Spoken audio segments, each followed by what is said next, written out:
आज हम लोग पढ़ेंगे जय प्रक्रम। क्लास 10th का फर्स्ट चैप्टर है जय प्रक्रम। जय प्रक्रम, जय प्रक्रम शब्द से ही जय प्रक्रम का मतलब ही होता है सभी सजीवों में के लिए जीवन जीने के लिए जो आवश्यक क्रियाएं होती है वो क्रियाओं को ही हम लोग बोलेंगे जय प्रक्रम। चाहे वो पेड़ पौधे हो या जीव जंतु हो, सभी सजीव जीवन जीने के लिए जो आवश्यक क्रियाएं करते हैं, जैसे सांस लेना, भोजन का पोषण, पाचन करना, पाचन के उपरांत पोषण जो हमें प्राप्त होती है वो क्रियाएं, उत्सर्जन क्रियाएं, ये सारी क्रियाएं जो है सजीवों में ही होती है और इसे ही हम बोलते हैं जय प्रक्रम। जिसके बिना जीवन संभव नहीं है, वो क्रियाएं जिसके बिना सजीव का जीवन जीवित रहना संभव नहीं है, वो क्रियाएं जय प्रक्रम कही जाती है। जिसके अंतर्गत आते हैं पोषण। सबसे पहले हम पोषण को डिस्कस करेंगे। पोषण की विधियां आप लोगों को दिख रहा होगा। रुकिए, कैमरा को थोड़ा सा मैं एडजस्ट कर लेती हूँ। आप लोगों को यहाँ दिख रहा होगा पोषण की विधियां। पोषण की मुख्यतः दो विधि है, स्वपोषण और परपोषण, जिसे इंग्लिश में ऑटोट्रोफिक न्यूट्रिशन, और परपोषण को हेटेरोट्रोफिक न्यूट्रिशन बोलते हैं। स्वपोषण किसे कहेंगे? स्वपोषण तो आप लोग जानते होंगे, ये बहुत छोटी सी बात है कि स्वपोषण उसे कहेंगे जो अपना भोजन स्वयं बनाता हो। क्या हम अपना भोजन स्वयं बनाते हैं? आप कहिएगा कि हाँ, क्योंकि मैं दाल बनाती हूँ, चावल बनाती हूँ, रोटी बनाती हूँ। लेकिन ये भोजन बनाना नहीं होता है, ये भोजन पकाना कहे जाते हैं ना। लेकिन स्वपोषण यानी कि अपना भोजन स्वयं बनाना, जैसे कि जिससे हम चावल प्राप्त करते हैं। चावल को हम पकाते हैं, लेकिन हम लोग चावल बनाते हैं। जो चावल बनाता है, जो दाल बनाता है, जो गेहूं को बनाता है, उसे बोलेंगे स्वपोषण। यानी कि जो अपना भोजन स्वयं निर्माण करता है उसे बोलेंगे स्वपोषण। इसके अंतर्गत आएंगे हरे पौधे। हरे पौधे वे पौधे जिसमें क्लोरोफिल उपस्थित हो। क्लोरोफिल कोई जरूरी नहीं है कि ग्रीन कलर की ही हो, येलो कलर की भी होती है, रेड कलर की भी होती है। बहुत सारे पिगमेंट्स उसके होते हैं, अलग अलग कलर के, जैसे सवालों में पाए जाते हैं। तो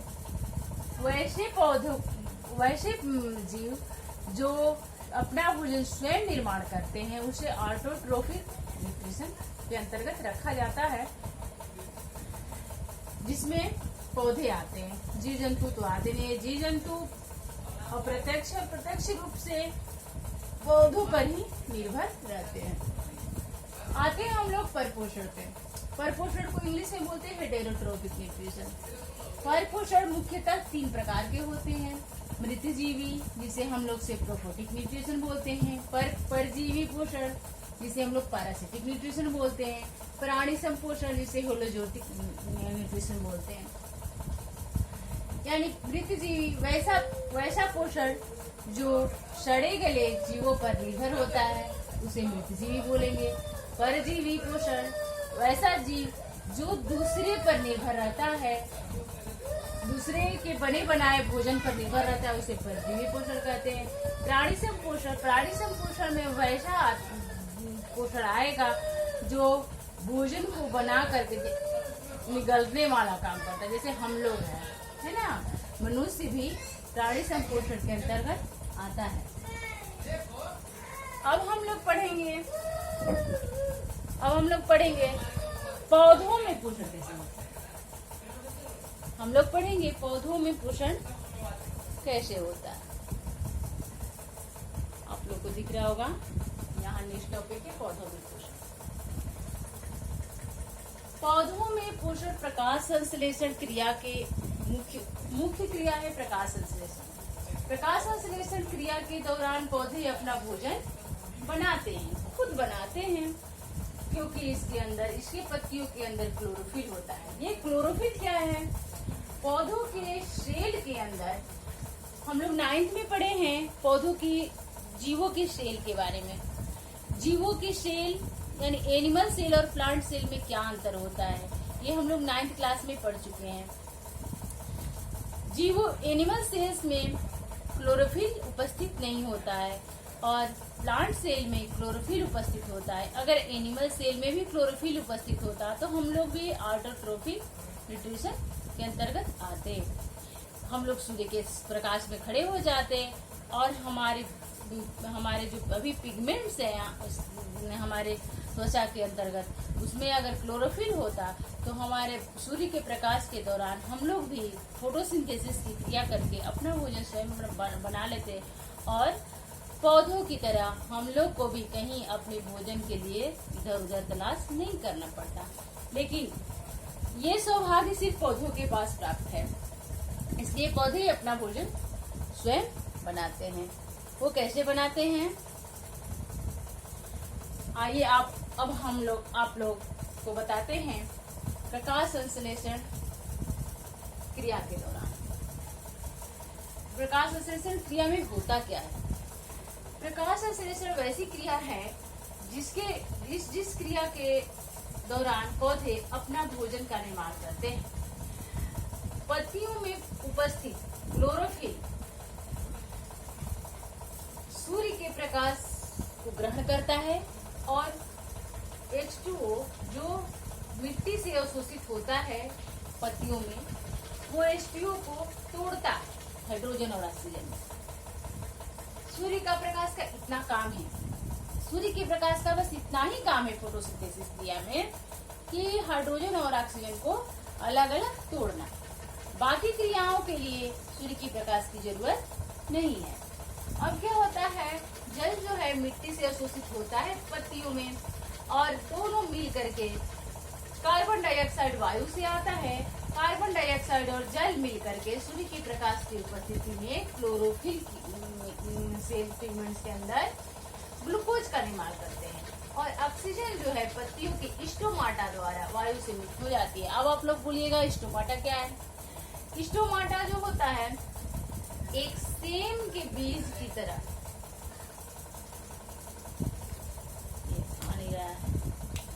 एक सेम के बीज की तरह स्ट्रक्चर है। जो ये खुला स्टोमाटा होगा तो इस तरह, इसी छेद के दौरान ऑक्सीजन गैसों का आदान प्रदान पत्तियों में होता है। जब सूर्य का प्रकाश पड़ता है तो स्टोमाटा ओपन होता है और जब सूर्य के प्रकाश उपस्थित नहीं होता है तो स्टोमाटा बंद हो जाता है। और इसके दौरान ये स्टोमाटा के माध्यम से वायु ऑक्सीजन जो है वातावरण में छोड़ी जाती है, जिसे हम श्वसन के रूप में इसे ग्रहण करते हैं।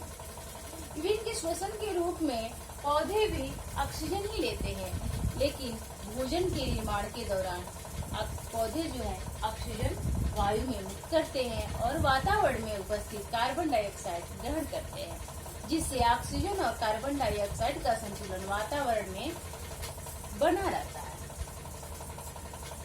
अब हम लोग पढ़ेंगे आवश्यक घटक। प्रकाश संश्लेषण के लिए आवश्यक घटक क्या होती है? तो आवश्यक घटक मतलब क्या क्या ऐसी चीजें जरूरी है जो जिसके बिना प्रकाश संश्लेषण की क्रिया नहीं हो सकती। तो पहला है क्लोरोफिल, दूसरा है कार्बन डाइऑक्साइड, तीसरा है जल और चौथा है सनलाइट। ये चारों चीजें नेसेसरी है।